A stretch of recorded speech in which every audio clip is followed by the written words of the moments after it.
દિલ્હીમાં બ્લાસ્ટને લઈ ટેકનિકલ એક્સપર્ટનું પણ તારણ સામે આવ્યું છે। બ્લાસ્ટમાં અલગ અલગ રસાયણના ઉપયોગની આશંકા છે। હાઈલી એક્સપ્લોઝિવ વિસ્ફોટનો ઉપયોગ કરાયો હોઈ શકે છે। એમોનિયમ નાઇટ્રેટ સહિતના વિસ્ફોટક હોઈ શકે છે।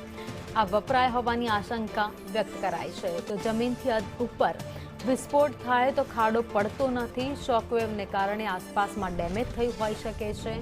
શોકવેવ 3 અલગ અલગ પ્રકારના હોય છે। આંખને નુકસાન, કાચ તૂટવા જેવી અસર જોવા મળે તો થર્મલ અસરથી ભારે દબાણને કારણે જીવ પણ જઈ શકે।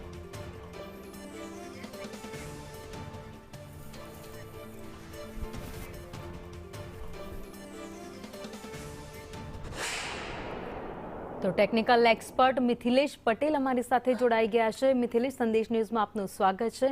અને જે આ કાલનો ઘટનાક્રમ આપણે બધાએ જોયું છે કે જે રીતે બ્લાસ્ટ થયો, હવે એમાં વાત એવી સામે આવી શકે કે કેમિકલ બ્લાસ્ટ હોઈ શકે છે। તો કયા એવા કેમિકલ હોય જેના કારણે આટલો મોટો બ્લાસ્ટ થાય અને 9 જેટલા લોકોના મોત થઈ જાય, અને ખબર કેવી રીતે પડે? આસપાસમાં કઈ એવી વસ્તુઓ જોવા મળે?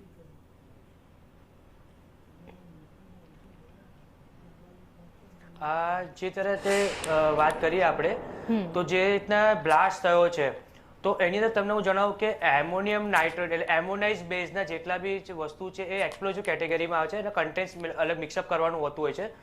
તો એ મિક્સઅપને કારણે જે રીતના બ્લાસ્ટ થયો છે તો જેની અંદર તમે જુઓ છો કે એક જે બ્લાસ્ટ એમાં કોઈ છરા કે કોઈ મટીરિયલ નથી મળ્યું। અને જે બ્લાસ્ટની ઇન્ટેન્સિટી હતી તો આજુબાજુનો દૂર વિસ્તાર 400 થી 600 મીટરની આસપાસ સુધીમાં ડેમેજ થયું છે। તો એ ડેમેજ જે બતાવે છે એની અંદર તમારે આગ જે ફેલાય છે લખે છે, તો એ કેમિકલ રિએક્શન જે છે એટલે જે આગના one type of fire balls કહેવામાં આવે છે આગનો, તો એ લોકોને દજાડીને ડેમેજિંગ કરેલું હોય છે।